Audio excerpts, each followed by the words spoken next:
Hey folks, welcome back. My name is Krishna, and in this week's video, we're going to take a look at drawing objects in 2D using some pretty interesting techniques that will hopefully save you a lot of time.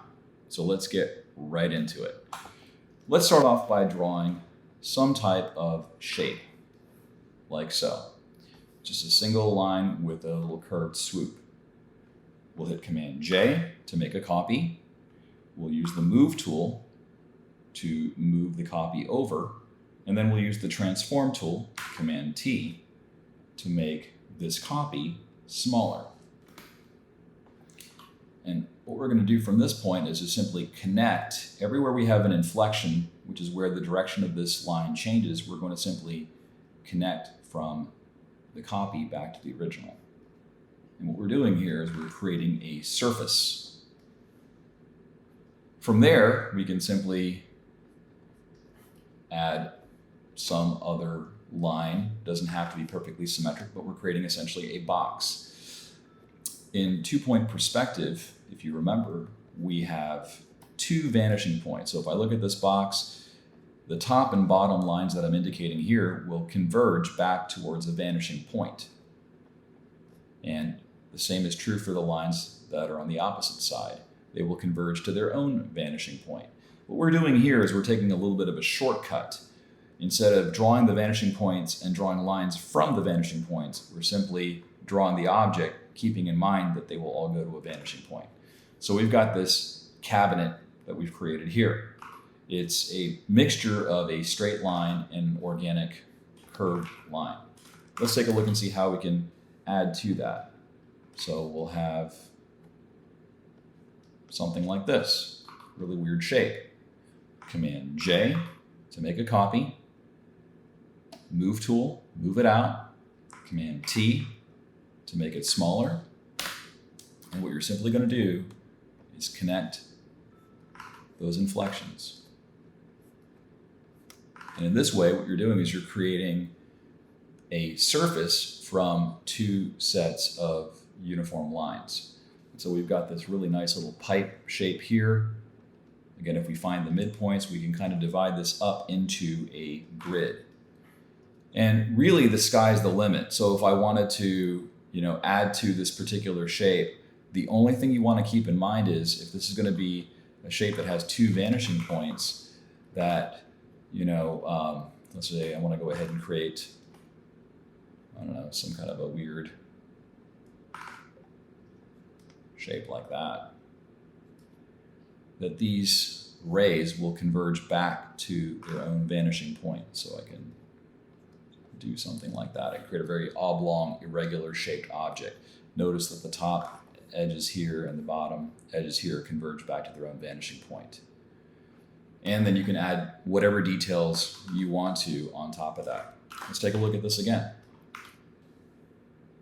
This time we'll just do a very sweeping line, purely organic. Command J, make a copy, move it out, Command T, scale it down, hit Enter, connect the inflection points. And in this case, we're seeing the curve changing from kind of moving down and then moving back up. That's an inflection. It's changing direction. So make a connection there. It's changing direction over here. So how do you know where to make your mark? Just find the middle where it starts to change direction and connect it. I'm going to rotate my canvas here so I have a better angle for drawing. And this kind of looks like a sheet of paper that's all rolled up. In fact, I can just simply extend this line here,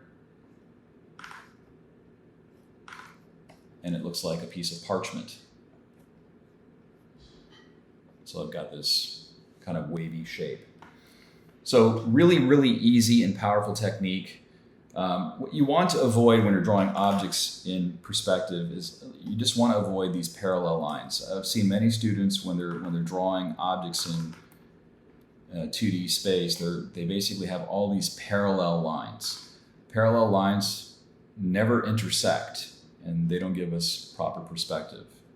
So you can see here, there's a lot of parallel lines. We're trying to avoid parallel lines, and this technique that I'm showing you here will definitely help you avoid that fate of having something that does not look in proper perspective.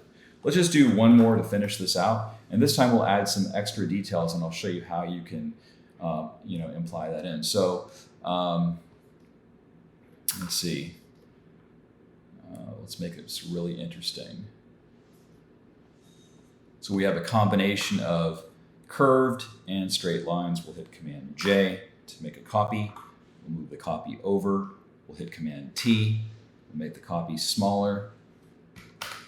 And then we'll simply connect those points.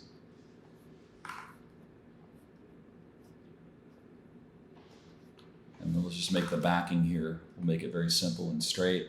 Now, the question might be, well, how do you put things on this curved surface? Well, you simply find the center of this top line. Center is going to be creating two equal segments on either side, right? And then you simply draw a curve. Find the center. And in this case, we're going to find the center here.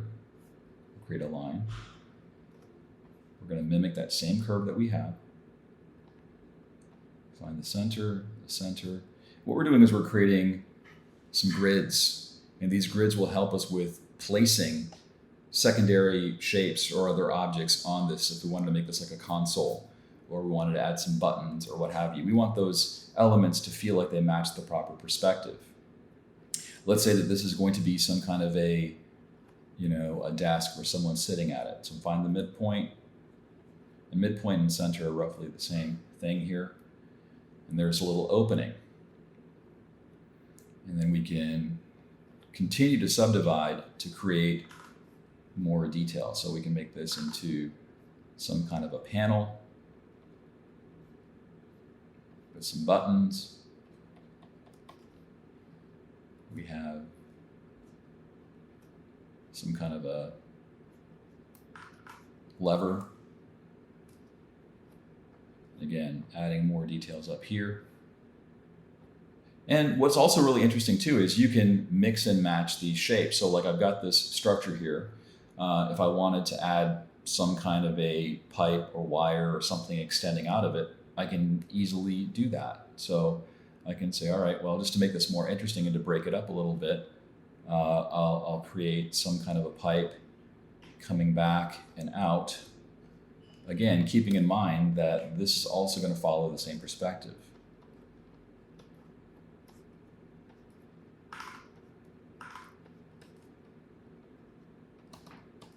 So there's some kind of a thing that's going on back here.